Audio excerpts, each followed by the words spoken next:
et surtout merci à Camille et à Benoît d'avoir accepté notre invitation. Donc, ce petit webinaire s'inscrit dans les webinaires des Midi Uni4Change, où le but, c'est vraiment, comme vient de le dire Sarah, de rassembler les coordinateurs de la transition. On a des objectifs communs, on fait face à des obstacles communs et on cherche des leviers ensemble et on les partage pour aller plus vite. C'est vraiment l'esprit qu'on a. C'est quand on a des pépites, quand on a des chouettes présentations, on les repartage tout de suite dans le réseau pour avancer vite ensemble. Ça, c'est vraiment notre philosophie. Alors, Sarah, on peut peut-être aller à la dia suivante. Donc, voilà un petit peu une présentation très rapide de nos deux orateurs du jour. Benoît, qui est professeur à l'Université de Liège, qui dirige le service de psychologie sociale. Son enseignement et ses recherches portent principalement sur la psychologie de la discrimination et la psychologie environnementale et la question de la transition. Dans une perspective multidisciplinaire, ces recherches récentes concernent les freins et les leviers au comportement durable. Et donc, voilà, nous, ces recherches au Green Office, on les apprécie particulièrement parce qu'on aime s'appuyer évidemment sur les enseignements de la science pour essayer d'orienter au mieux ce qu'on fait à la fois au Green Office et ce qu'on repartage dans Uni4Change. Alors, Camille, lui, il vient de l'UC Louvain. Il est en train de terminer son doctorat en psychologie, en Psychological Science, au Psychological Science Research Institute. Ses recherches se concentrent sur la compréhension des mécanismes psychologiques de l'anxiété liés au changement climatique. Donc, il va vous montrer aussi l'importance, évidemment, du sentiment d'efficacité collective que vous retrouvez dans le titre de leur présentation commune. On continue. Je propose de laisser la parole à nos deux orateurs, Cécile, et de faire un Voilà, petit message Uni4Change après. Donc, je vais arrêter mon partage d'écran. parfait. Alors à vous et encore merci. Benoît, Bien. je te laisse commencer du coup. Oui, je pense que c'est à moi à commencer. Donc, Yes. je vais partager mon écran. Est-ce que c'est OK de votre côté? Oui. OK. Eh bien, comme vient de le dire très rapidement Cécile, moi, ce qui m'intéresse, ce sont les freins et les leviers à l'action. Ça peut concerner beaucoup de domaines. Ici, ce qui nous concerne, c'est l'action, disons, en faveur du climat, en faveur d'une lutte contre le changement climatique, la crise environnementale, etc. Et ce que je voudrais faire, c'est essayer de montrer que beaucoup des politiques de propagande, beaucoup aussi de manières de voir ce changement est une manière très individualiste. On se concentre sur l'individu, mais l'individu, il est confronté à des dragons. Je vais les nommer, je vais en décrire quelques-uns. Et en fait, je vous livre déjà ma conclusion, c'est que vouloir vaincre les dragons est absolument utopique. Et que peut-être qu'il faut avoir un changement de perspective. Et ma proposition, c'est qu'il faut passer d'une vision de changement individuel à un changement structurel, qu'on peut nommer de diverses manières. On peut parler de révolution, on peut parler de changement de paradigme, on peut parler aussi de passer de l'individu au collectif. Alors, je n'aurai pas le temps de parler de cet aspect-là. Qu'est-ce que c'est exactement le structurel?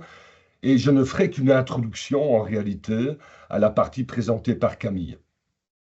Donc moi, je vais dire, quelque part, vouloir combattre les dragons, c'est un peu utopique. Et peut-être faudrait-il aller vers une autre perspective, une autre manière de voir. Et c'est à ce moment-là que je passerai la parole à Camille. Alors, le problème qui nous occupe aujourd'hui, vous le connaissez tous, mais je ne peux pas m'empêcher de le rappeler en vous montrant cette dia. Quand on regarde un des aspects sans doute le plus médiatisé, mais pas le seul, de la crise environnementale, quand on regarde la température, l'évolution de la température, ben, il est assez clair qu'on va vers une catastrophe. On a déjà commencé à y aller.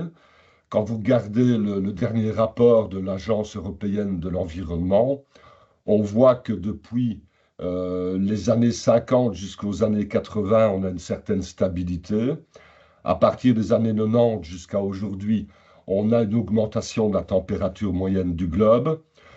Quand on parle de 1,5 degré, on y est déjà.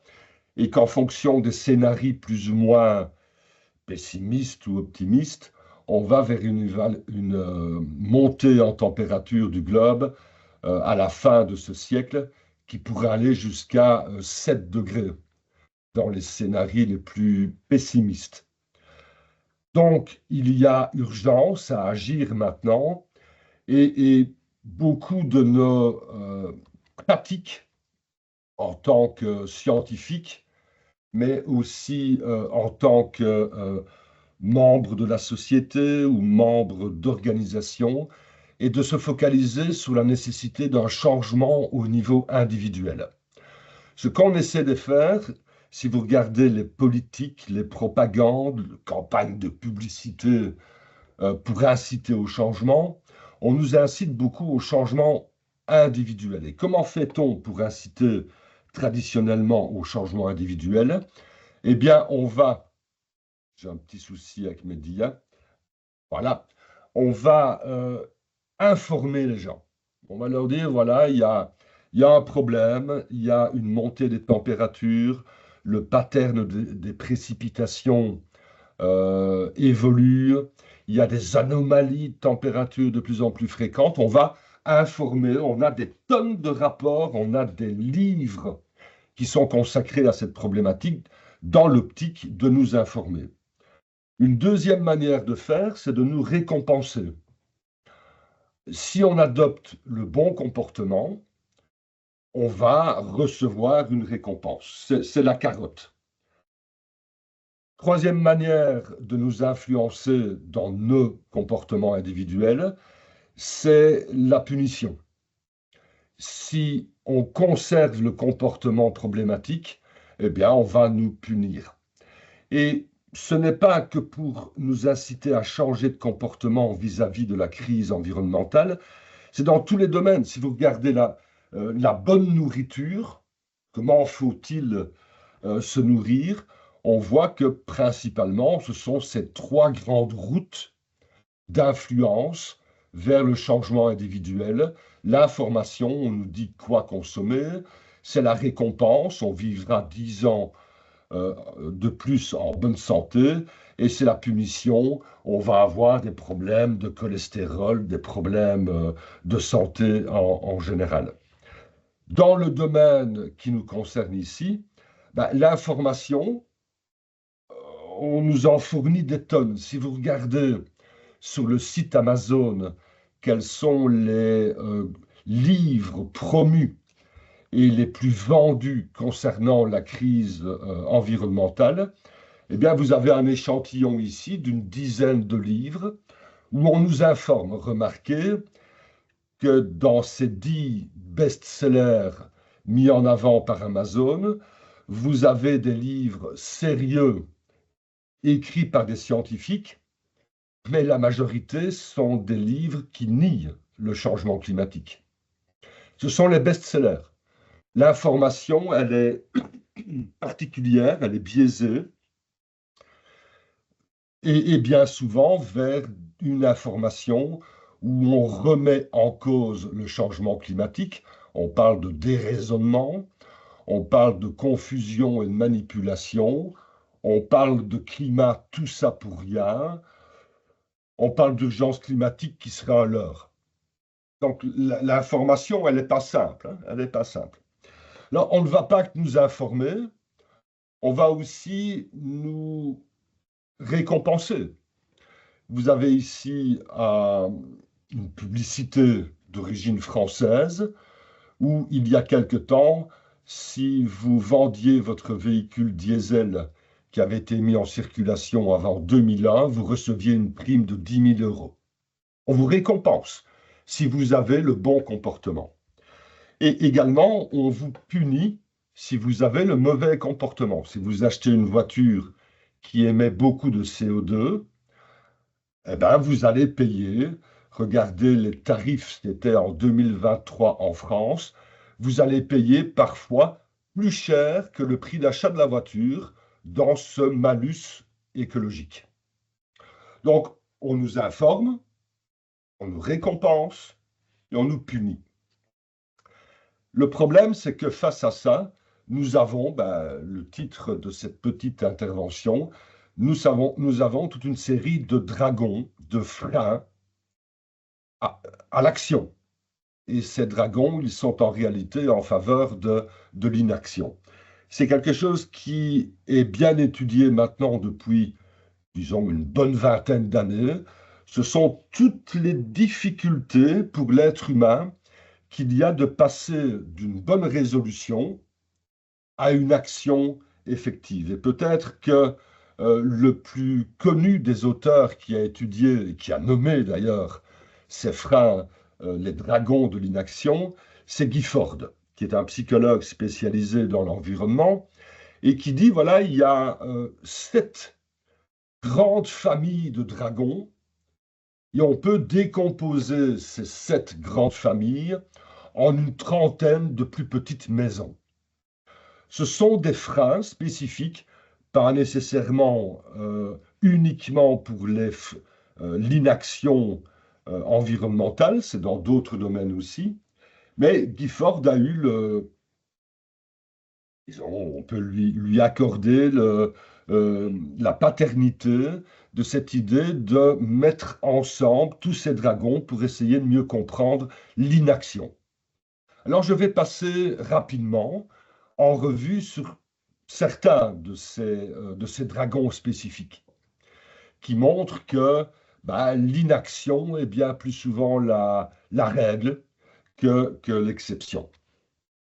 Le premier dragon que je voudrais mettre en avant, c'est un peu lié à cette question de la difficulté de la question et de la quantité d'informations qu'on nous donne, qui parfois mène à des effets qu'on peut appeler des effets rebonds. Quand on regarde la consommation moyenne des voitures depuis les années 1990 jusqu'à nos jours, ici jusqu'à 2013, c'est déjà loin, mais je n'ai pas trouvé de graphique plus actuel. Et ce qu'on constate, c'est ce qu'on sait tous, c'est que la consommation moyenne des voitures a bien diminué. En une vingtaine d'années, nos voitures consomment 1, 2, 3 litres de moins en moyenne aux 100 km. Génial! Et donc, on nous incite à acheter des voitures qui consomment moins.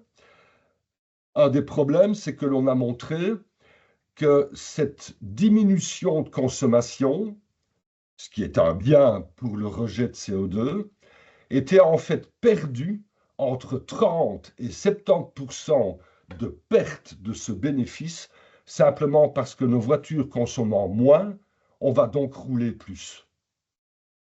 Et donc, il y a une espèce d'effet rebond dans nos comportements individuels. Puisque j'ai une voiture qui consomme moins, je peux me permettre de rouler plus. Qui dit rouler plus, dit consommer plus. Et donc, on perd le bénéfice d'avoir une voiture qui consomme moins et qui produit moins, qui rejette moins de CO2. Un autre dragon, c'est ce que Guy Ford appelle le biais d'optimisme ou le sauvetage technologique. Moi, j'appelle ça le syndrome du poêlon de lait. Si vous voulez faire bouillir du lait, vous ne devez pas le laisser sur votre cuisinière jusqu'au moment où il va bouillir. Ce sera trop tard. Si vous enlevez le poêlon une fois que le lait commence à bouillir, c'est trop tard, il va déborder. Vous devez agir plus tôt, avant que le lait ne se mette à bouillir. Mais nous avons, grâce par exemple aux États-Unis, des solutions technologiques absolument extraordinaires qui nous permettent d'avaler 2 milliards de tonnes de CO2, de pollution, grâce à la technologie. Et donc la technologie qui est à notre portée, elle est là disponible pour venir nous aider le jour où. Le problème, c'est que c'est un biais d'optimisme qu'il faut agir avant que le problème ne se pose en réalité. Et on a montré dans la littérature que cette technologie qui serait à notre disposition, c'est bien souvent un dragon à l'inaction. Le jour où on aura une solution technologique à portée de main, il suffira de la mettre en œuvre. Un autre dragon, c'est que bien souvent, les messages qu'on nous distille sont assez consensuels. Vous avez le rapport du GIEC, comité composé de centaines de sommités scientifiques. Vous avez un message des scientifiques qui est assez consistant. Il y a un consensus assez important, pas total, mais assez important sur les conséquences extrêmement importantes et négatives du changement climatique. Alors on peut se dire que face à ce message consensuel, et beaucoup de politiques, à nouveau pas tous, reprennent ce message, il y aura donc une espèce de confiance importante qui sera donnée à ce message, puisqu'il y a un consensus derrière des scientifiques, des politiques, etc. Quand on regarde, ici vous avez un exemple de sondage réalisé en France début des années 2020, qui montre ce que les Français pensent du message venant des politiques. Et si vous regardez, c'est en fait assez clair. Quasiment 80% des personnes interrogées ont un sentiment négatif vis-à-vis des politiciens qui nous disent-ils donc des messages consensuels concernant la crise environnementale. En majorité, vis-à-vis des politiciens, on ressent de la méfiance, du dégoût et de la peur. Alors, qu'est-ce qui se passe quand un message relativement consensuel est donné par les politiques, qui par ailleurs inspire de la méfiance, du dégoût et de la peur? C'est qu'on a plutôt tendance à rejeter, évidemment, ce message plutôt qu'à l'accepter. Un autre dragon de l'inaction.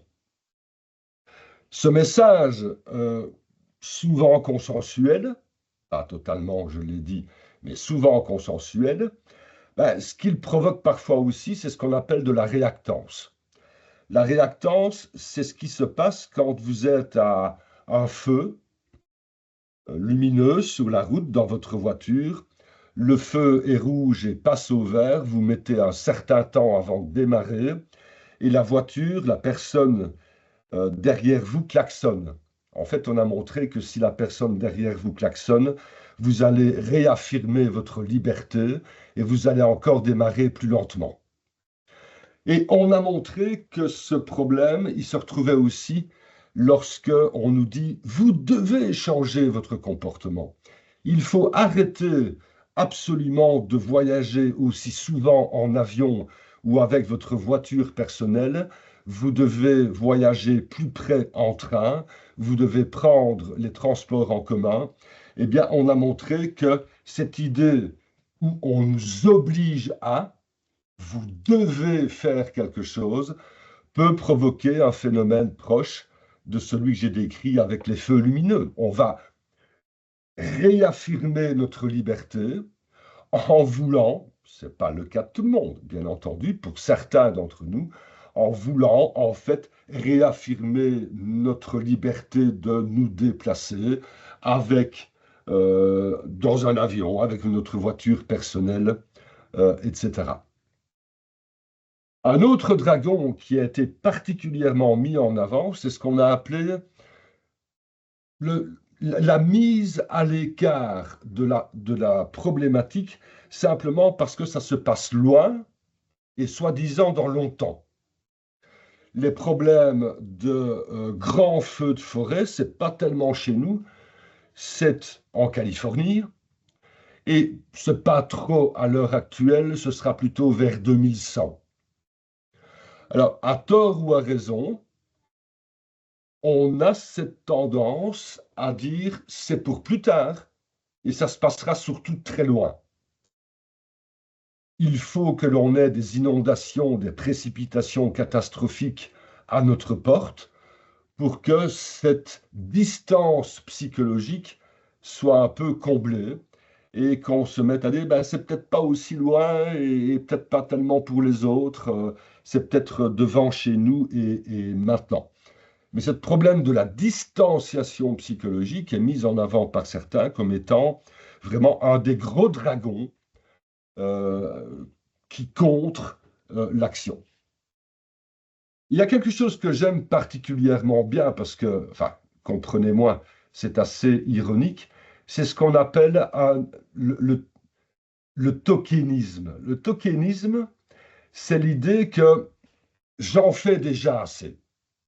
Après tout, moi, personnellement, je trie mes déchets. J'essaie de ne pas combler ma poubelle verte avec des déchets organiques. Je fais du recyclage et j'ai un compost. Et ça me prend du temps, ça me prend de l'énergie. Je dois me contrôler, j'en fais déjà assez. Ça peut mener à ce que certains appellent le permis de polluer. Et en fait, on a montré que quand on dit aux personnes « Waouh, Cécile, tu as un comportement très positif vis-à-vis de l'environnement, tu en fais déjà beaucoup », on a montré que pour certaines personnes, dans certains cas, c'était l'équivalent d'un permis de polluer à d'autres niveaux. Alors, je dis souvent ça de manière ironique et ne croyez pas que je m'attaque aux propriétaires de Tesla, mais j'aimerais bien qu'on fasse un jour une étude pour montrer quelle est l'empreinte écologique des personnes qui ont une voiture électrique. Dans quelle mesure, pour certains d'entre eux, il n'y aurait pas, en effet, cette idée de permis de polluer. J'en fais déjà beaucoup, je me déplace en voiture électrique, je pollue beaucoup moins, je rejette beaucoup moins de CO2. Dans quelle mesure, dans d'autres domaines, cela ne donne-t-il pas un permis de polluer? Un autre dragon assez important dans l'inaction, c'est ce qu'on appelle le déni, le rejet qu'il y ait un changement climatique dû à l'être humain. Et lié à cela, ce sont les théories du complot. Alors, on avait tous, en tout cas moi, espéré que l'épisode de 4 ans de Donald Trump aux États-Unis était du passé. Ben, il y a 2 mois à peine, on nous a appris que la majorité, vu le système américain, la majorité des Américains avaient voté pour le retour de Donald Trump. Donald Trump, pas que lui, mais Donald Trump est quelqu'un qui questionne, c'est le moins qu'on puisse dire, beaucoup l'origine humaine de la crise environnementale. Donc, on va voir bientôt quelles vont être les décisions de Donald Trump. On sait qu'il nie en grande partie l'origine humaine du changement climatique, mais ce n'est pas une exception. Quand on regarde de par le monde quelles sont les personnes qui pensent que le changement climatique en général ou le réchauffement climatique en particulier, en fait, ce sont des salades, c'est ce qu'on nous vend, mais c'est faux, ben, on voit que dans pas mal de pays, et en moyenne, environ 1 personne sur 5, 1 personne sur 4, nie l'origine humaine du changement climatique, voire nie tout court qu'il y ait une crise environnementale. Et donc ça, c'est un autre dragon qui est loin d'être non conséquent. C'est le rejet pur et simple qu'il y ait un changement climatique. Et une de mes premières d'IA était de vous montrer les livres qu'Amazon nous vante.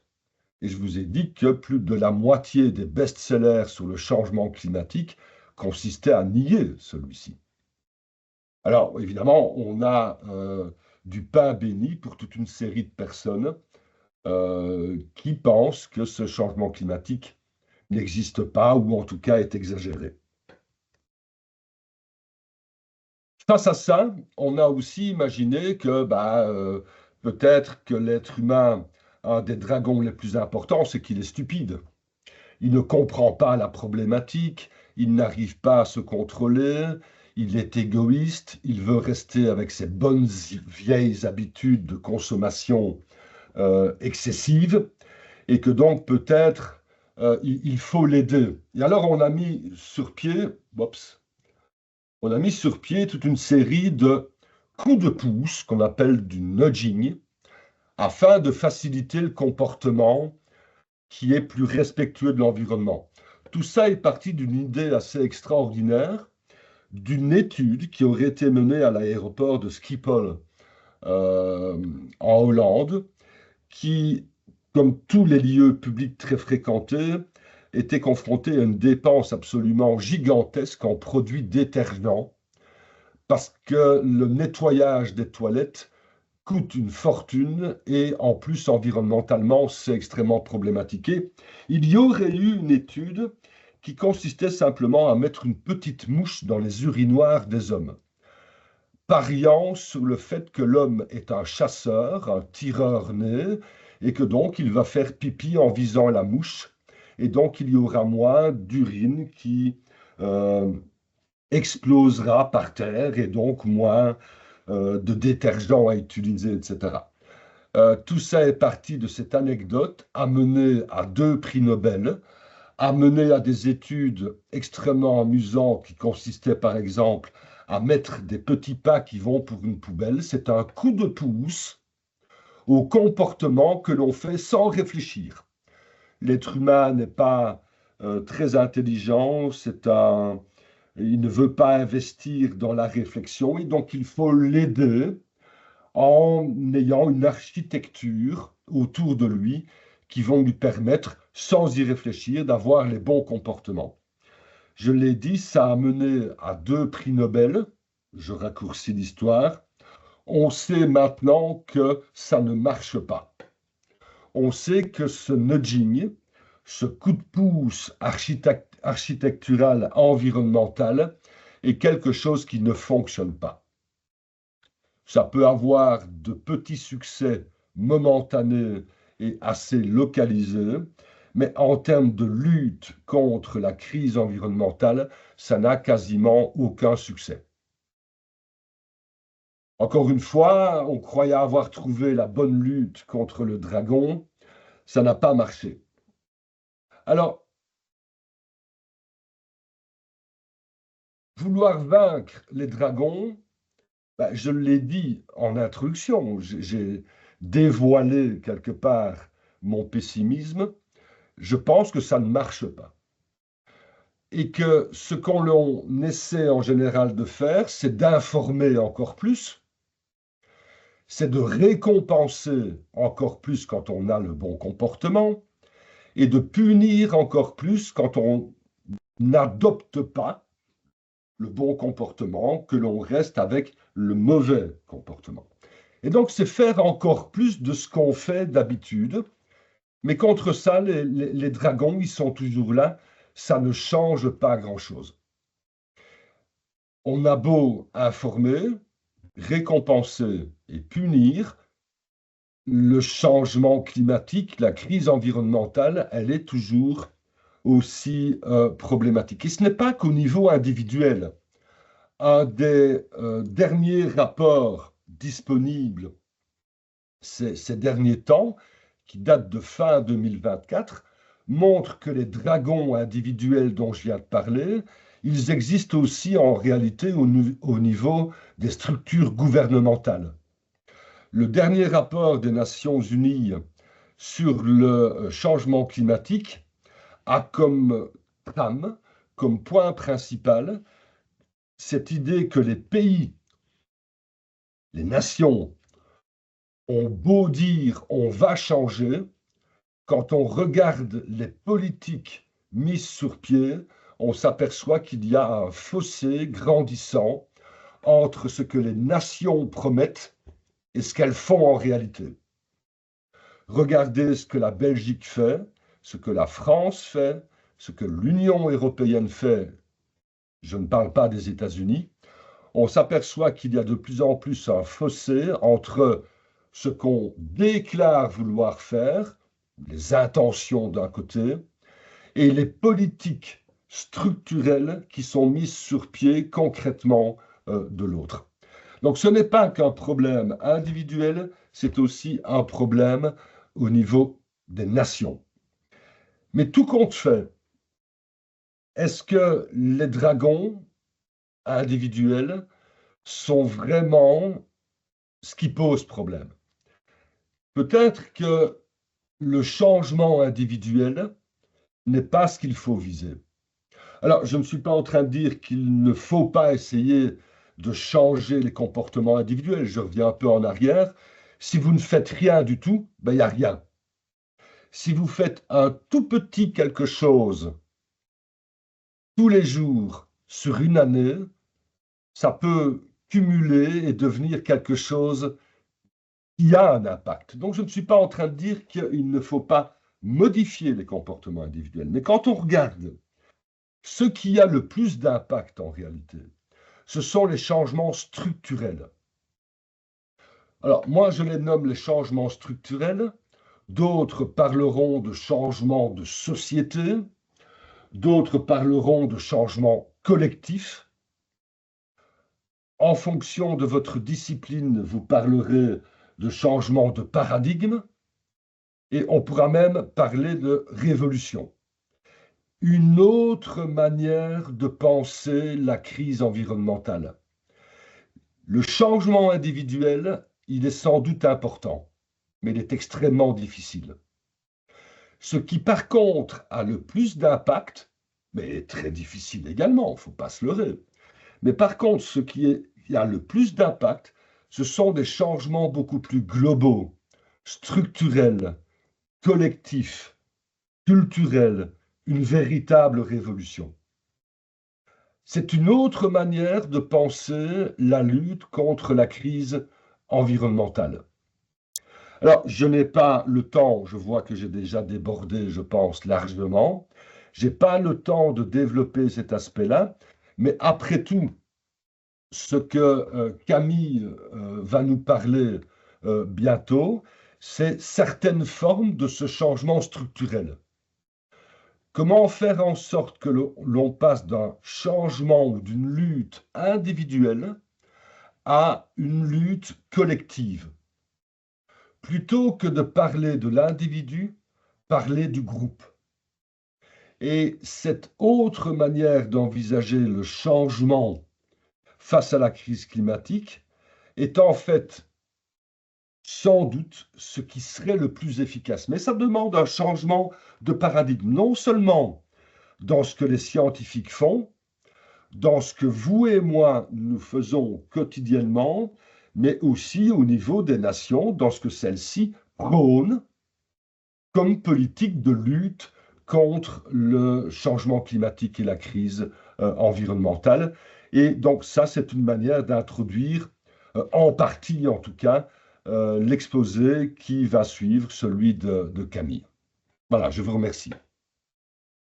Merci beaucoup, Benoît. Et je fais un petit clin d'œil à Sarah avec le schéma que tu as montré, avec ces couches d'oignons. C'est le schéma dont on s'inspire tout le temps quand on parle de cette volonté d'agir à travers les communautés des campus, aller sur le collectif. Donc, évidemment, on est ravis de voir ce schéma.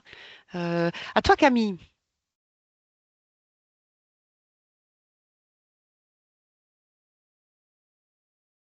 Yes, alors je partage mes slides. Hop. Présenter.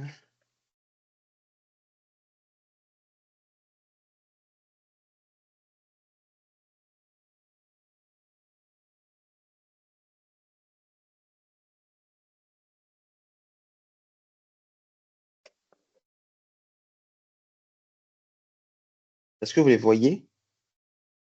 Oui, Ok, super. Moi j'ai un bug ici. Hop. Chez moi, ça met que ça charge encore.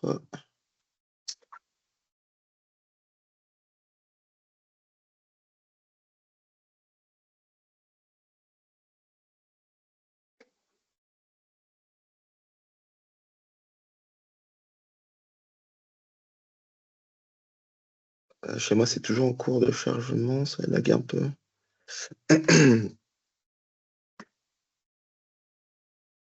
Ok.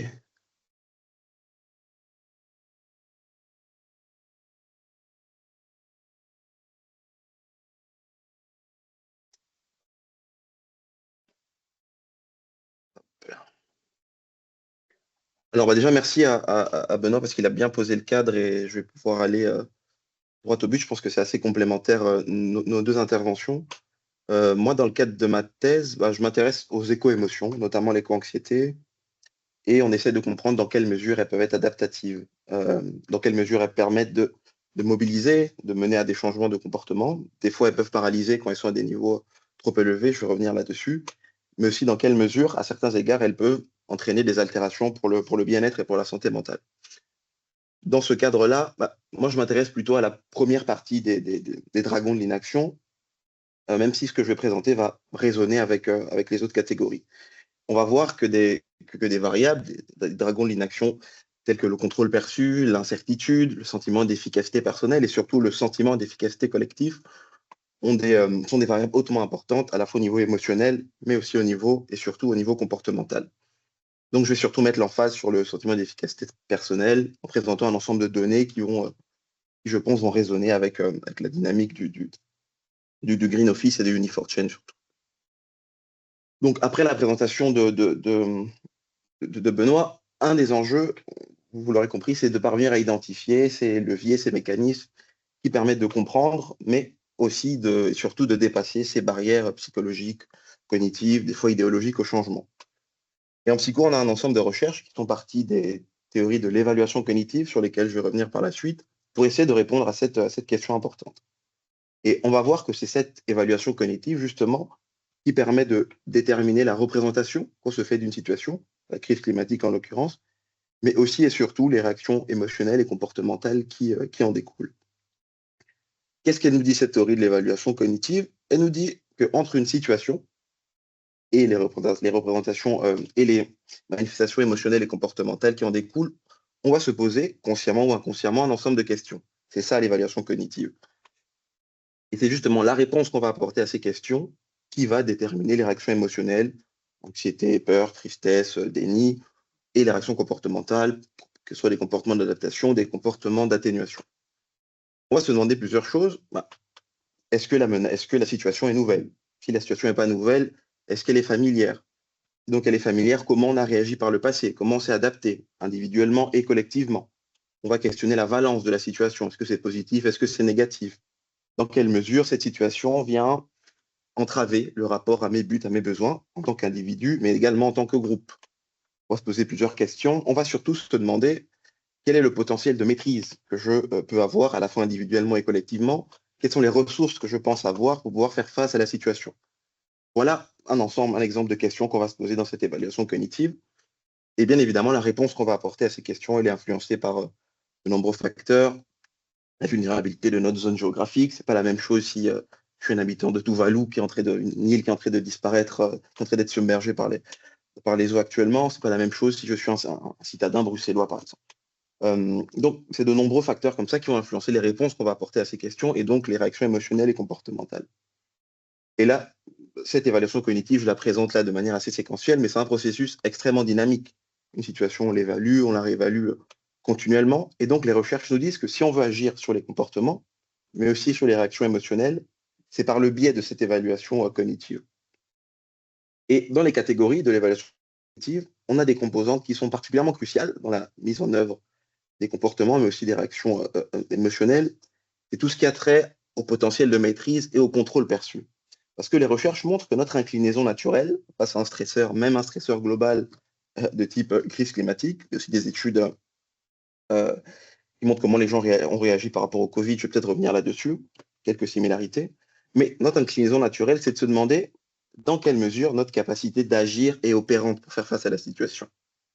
Et d'ailleurs, il y a des études qui montrent que c'est d'autant plus vrai, cette inclinaison-là est d'autant plus prononcée dans les sociétés individualistes. On a des études qui comparent notamment la Chine et les États-Unis dans le rapport que les personnes ont à ces stresseurs, notamment globaux. Et ce n'est pas négatif en soi, parce que Bandura, le père des théories, Albert Bandura, qui est mort il y a quelques années, le père des théories socio-cognitives, nous dit que le sentiment d'efficacité personnelle, c'est l'élément central dans la motivation et dans le changement de comportement. Il le définit comme étant la croyance de l'individu en sa capacité d'organiser et d'exécuter la ligne de conduite requise pour produire des résultats souhaités. Alors, c'est encore très abstrait comme ça, mais je vais opérationnaliser ça rapidement. Parce que, encore une fois, selon Bandura, le sentiment d'efficacité personnelle, c'est vraiment la clé de l'action humaine. Assez rapidement, il distingue deux sous-composantes de ce sentiment d'efficacité personnelle. Personal efficacy, qui renvoie donc à la croyance sur la capacité de s'engager dans une action. Je crois que je suis capable de mettre en place tel type de comportement. Et la personal response efficacy, qui est plutôt la croyance sur l'efficacité de ce comportement pour contribuer à résoudre un problème. Donc, je crois qu'en mettant ce comportement-là, ça aura une incidence significative sur le problème, la situation, etc. Donc, alors je ne vais pas faire l'exégèse des travaux de Bandura, mais ils ont été largement mis à contribution dans plusieurs domaines. On sait que le sentiment d'efficacité personnelle, c'est un puissant prédicteur de la réussite scolaire. On a deux enfants avec ces études qui montrent ça, deux enfants avec les mêmes niveaux de compétences cognitives obtiennent des performances différentes selon le niveau de ce sentiment d'efficacité personnelle. C'est aussi un prédicteur important de la gestion des douleurs chroniques, par exemple. Allô? Oui, allô? Oui? Ah, j'ai entendu allô? Je pense que c'était pas en lien avec ton exposé. Ok. Du coup, je passe vite sur ces aspects. C'est pas le cœur de notre propos aujourd'hui. Et les travaux de Bandura ont également été mis largement à contribution dans l'étude des réactions comportementales face à la crise climatique. Et si on reprend donc nos deux catégories, la personal efficacy renvoie donc à la croyance dans les individus sur la capacité à mettre en œuvre des comportements pro-environnementaux avec des items du style « je suis capable de changer mon mode de vie pour adopter un comportement plus favorable à l'environnement » ou dans la vie de tous les jours, je suis capable de limiter l'utilisation des ressources naturelles. La personal response efficacy, quant à elle, renvoie aux croyances sur l'efficacité de ces comportements, avec des items du style parce que mon comportement peut affecter l'environnement, cela fait une différence si j'économise de l'énergie, ou en économisant de l'énergie, je peux contribuer à résoudre les problématiques environnementales. Et au travers de plusieurs études, ces deux composantes de l'efficacité personnelle se révèlent être des prédicteurs assez importants du changement de comportement. Là, à l'image, j'ai mis 3 études avec à chaque fois des comportements différents, certains liés à la mobilité, d'autres liés à l'alimentation, etc. Et ces papiers montrent qu'un sentiment d'efficacité personnelle élevé est associé à plus de changements à des changements de comportement, des comportements d'atténuation ou d'adaptation. Par contre, si on creuse un peu, et c'est ce que j'ai fait dans le cadre de ma thèse, les résultats sont beaucoup moins homogènes qu'il n'y paraît. On a également pas mal d'études qui mettent en lumière une absence de lien significatif entre sentiment d'efficacité personnelle et changement de comportement, ou des liens très faibles, et quelques études même qui montrent des liens négatifs. Et on fait l'expérience de la difficulté de publier une absence de résultats. Je pense qu'on sous-estime même les études qui ne montrent pas de lien significatif. Donc, en somme, il y a pas mal d'inconsistances dans la littérature, et dans plusieurs méta-analyses, les auteurs se sont demandé quel était le ressort de ces inconsistances, et ils arrivent à la conclusion que ces inconsistances trouvent leur origine dans la nature même de ces crises globales, ces crises qui nous dépassent et qui viennent nous confronter aux limites de notre agentivité, de notre contrôle personnel, en venant heurter encore une fois cette inclinaison qu'on a, d'autant plus dans les sociétés individualistes, à surestimer le contrôle qu'on peut avoir sur ce qui nous arrive, sur notre existence. Des études comme ça qui ont été réalisées notamment pendant le Covid, qui partagent quelques similarités en termes de vraiment crise globale qui nous dépasse. Alors ces études-là, c'était dans les 4 premiers mois du Covid, je crois, après le premier lockdown, et ces études montrent que la diminution du sentiment de contrôle dans ces 4 premiers mois, je te rappelle, c'est lockdown par lockdown, chômage, une dose, 2 doses, 3 doses, etc. Comment la diminution du sentiment de contrôle dans les 4 premiers mois est associée de manière longitudinale à plus d'émotions négatives au quotidien. Et à l'heure où les crises vont se multiplier, même se renforcer mutuellement, j'emprunte ici le concept de polycrise au sociologue Edgar Morin, qui parle de situations où les crises multiples mais interconnectées et souvent interdépendantes convergent pour s'amplifier mutuellement. Même certains auteurs qui parlent de permacrise pour désigner un état de crise permanente. Bref, en tout cas, on a de nombreux indicateurs, à la fois climatiques, mais aussi politiques, économiques, qui nous disent qu'on est rentré dans une phase où ces crises globales vont se multiplier Et tout ceci va mettre à mal notre besoin de contrôle personnel qui est encore une fois lié à certains modèles de civilisation. D'ailleurs, les travaux du philosophe Helmut Rosa, là, que je lis dans le cadre de ma discussion de thèse, analysent les tensions entre une modernité qui, avec le progrès technique, nous a donné de plus en plus de contrôle sur notre existence et ces crises actuelles qui nous confrontent aux limites de ce modèle. Il est assez critique d'ailleurs sur le technosolutionnisme, Benoît en parlait tout à l'heure, mais qui prolonge vraiment cette logique de la contrôlabilité abusive. Et donc, face à ces problématiques globales qui vont se multiplier, on aura d'autres choix que de s'affranchir des limites du jeu, JE, et de se tourner vers des élans, des aspirations plus collectives pour pouvoir faire face, encore une fois, collectivement, à ces vagues successives qui nous attendent. Et si on peut faire contre mauvaise fortune bon cœur et tirer du positif de cette situation, c'est qu'elle nous offre la possibilité de nous réinscrire dans le nous. Et la bonne nouvelle, même si je vais un peu nuancer ça par la suite, c'est qu'on fonctionne plus ou moins naturellement comme ça. C'est du moins ce que suggère un ensemble de travaux issus de la théorie du contrôle basée sur le groupe et qui nous montre, au travers des manipulations expérimentales, que quand on entrave le contrôle personnel des individus, par exemple en rendant saillant ou en primant du coup l'absence de contrôle, on a tendance à s'identifier beaucoup plus au groupe d'appartenance pour recouvrer encore une fois un sentiment de contrôle au travers d'une identité plus groupale. Et sentiment de contrôle qui est associé à plus de comportements prosociaux, mais aussi à des indicateurs positifs de santé mentale et à plus de comportements pro-environnementaux. Donc, et c'est là où je vais nuancer un peu, si ces situations offrent le moyen de redécouvrir le nous, un autre enjeu est de savoir à quel niveau on situe ce nous-là. Que les études le montrent, mais cette même logique peut conduire à des réactions, encore une fois, ethnocentriques, conduisant à dévaluer les autres groupes. Il y a des données qui vont dans ce sens-là. Ça, c'est une illustration assez sympa du conflit intergroupe, mais ça peut prendre des formes beaucoup moins sympas. Alors, encore une fois, les études récentes nous disent que dans le cas des crises globales, dans lesquelles le poids de nos actions, encore une fois individuelles, ne suffit pas, le sentiment d'efficacité collective, cette fois-ci, se révèle être un prédicteur beaucoup plus puissant, à la fois du changement de comportement, mais également du bien-être individuel. Cette étude-là à l'image, ça ne veut pas marcher. Alors, il peut changer de slide. Voilà, cette étude à l'image qui est partie vraiment des théories cognitives du stress pour voir comment l'efficacité collective, mais aussi l'efficacité individuelle permettait ou pas du coup de prédire les comportements pro-environnementaux.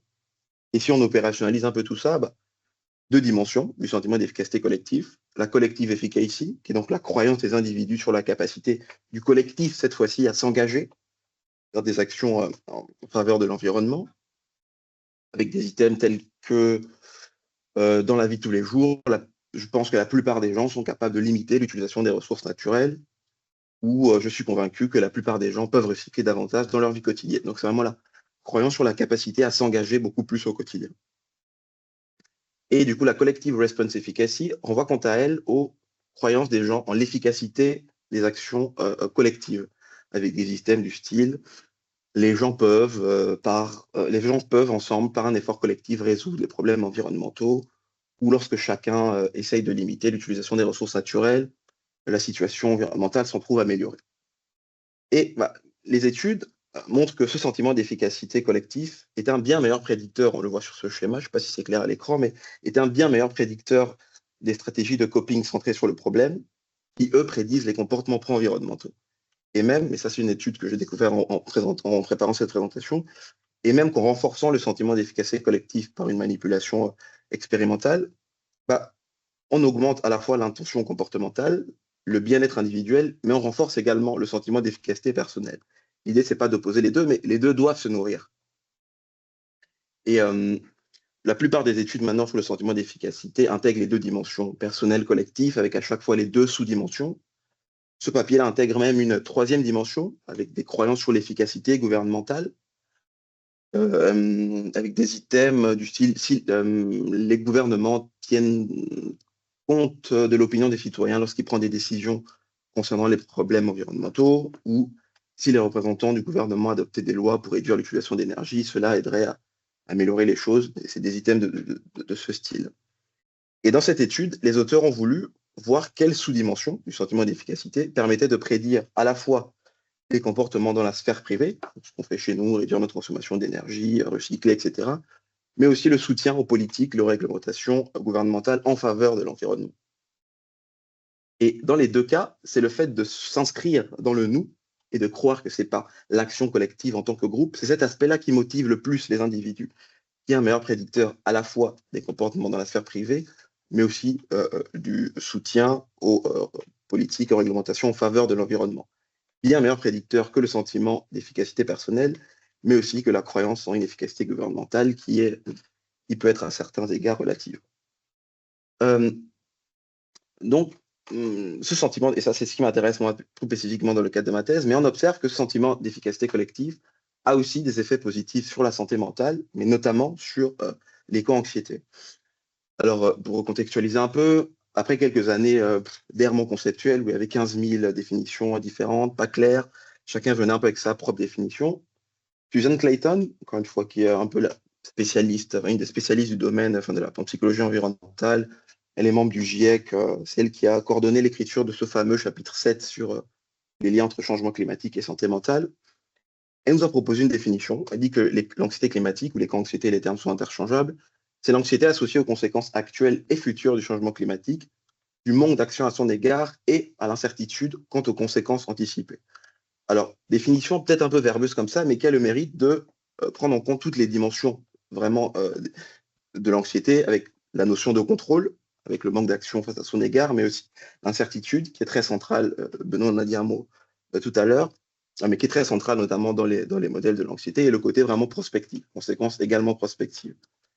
Et les quelques études, il n'y en a pas énormément, hein, mais les quelques études qualitatives réalisées auprès de personnes éco-anxieuses montrent que ce manque de contrôle et ce sentiment d'être submergé par quelque chose de beaucoup trop grand est vraiment extrêmement central dans le vécu émotionnel des personnes éco-anxieuses. Élément central, tout comme la notion d'incertitude, incertitude notamment liée au fait de ne pas pouvoir catégoriser très précisément ce qui nous attend. C'est que ce ne sera pas positif, mais en fonction des différents scénarios, difficile de savoir à quel point le futur sera viable pour les futures générations, très central dans le discours des parents notamment. Donc, deux dimensions à cœur dans les modèles, qui est vraiment au cœur des modèles d'anxiété, mais également qui renvoient à deux composantes clés de l'évaluation cognitive, avec notamment tout ce qui a trait au potentiel de maîtrise, au sentiment de contrôle, mais aussi à tout ce qui est certitude, un besoin de certitude. Alors, les quelques études qui existent montrent des résultats assez intéressants sur le lien entre anxiété climatique et engagement collectif et sentiment d'efficacité collective. Cette étude de Schwartz qui montre comment l'engagement dans une action collective, comparativement à une action individuelle, atténue de manière significative l'association entre l'anxiété climatique et les symptômes cliniques. Sur ce graphe-là, on voit que les participants avec des niveaux élevés d'éco-anxiété ont significativement moins de symptômes cliniques quand ils s'engagent dans des actions collectives. Là, c'était de l'activisme collectif. Donc, on voit qu'il y a significativement moins de symptômes cliniques quand on s'engage fortement dans des actions collectives. Et dans le même sens, une étude qui a été réalisée par Susan Clayton et son étude, alors l'objectif, c'était de mettre une dizaine de prédicteurs de l'anxiété climatique et de voir qu'est-ce qui prédit l'anxiété climatique, dans quel sens, etc. Et le sentiment d'efficacité collective dans cette étude prédit négativement l'anxiété climatique. Alors encore une fois, ça reste du cross-sectionnel, hein, c'est une photographie à un temps donné, mais c'est déjà un bon indicateur qui montre que l'action collective et surtout les croyances qui accompagnent cette action collective-là permet de revitaliser le contrôle perçu, mais on a un ensemble de bénéfices secondaires non moins importants. En s'engageant dans le collectif, on crée du lien, on remet du sens collectivement, on se synchronise émotionnellement, extrêmement important en temps de crise. Pas mal d'études, notamment réalisées par Bernard Rimet, qui est le spécialiste de ces questions-là à l'UC Louvain, qui montrent comment les communautés se synchronisent émotionnellement après avoir été confrontées à un gros stresseur, comment elles se synchronisent émotionnellement pour devenir plus résilientes collectivement et pour faire face à la situation qu'elles ont confrontée. Donc, en se réinscrivant dans une dynamique plus collective, encore une fois, en voyant les gens faire, on génère aussi de l'espoir constructif, pas de l'espoir naïf, passif, vraiment de l'espoir constructif, basé sur des représentations réalistes. Et on transforme également des émotions qui, quand elles sont vécues individuellement, peuvent être paralysantes. C'est des choses qu'on peut observer avec des phénomènes d'éco-paralysie, mais on transforme ces émotions qui peuvent être paralysantes à un niveau individuel en moteurs collectifs. Parce qu'on peut avoir tendance, et c'est un écueil dans lequel on peut tomber, en psychologie cognitive notamment, à aborder les émotions seulement sous le prisme individuel. Parce qu'encore une fois, elles émergent au cœur de notre subjectivité, etc. Mais on a tendance à oublier du coup cette fonction intrinsèquement sociale des émotions, qui est d'autant plus pertinente et importante dans les temps de crise.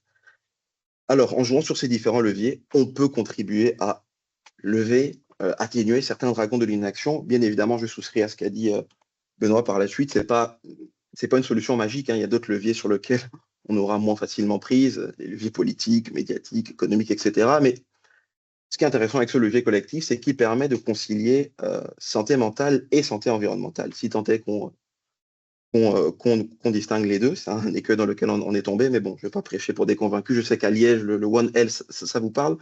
Mais encore une fois, en s'engageant dans le collectif, c'est à la fois bénéfice pour l'individu. Encore une fois, on crée du lien, on partage les émotions, ce qui est extrêmement adaptatif, mais c'est aussi positif d'un point de vue de la santé environnementale, parce que ça permet de mettre en place plus de comportements d'atténuation, plus de comportements d'adaptation.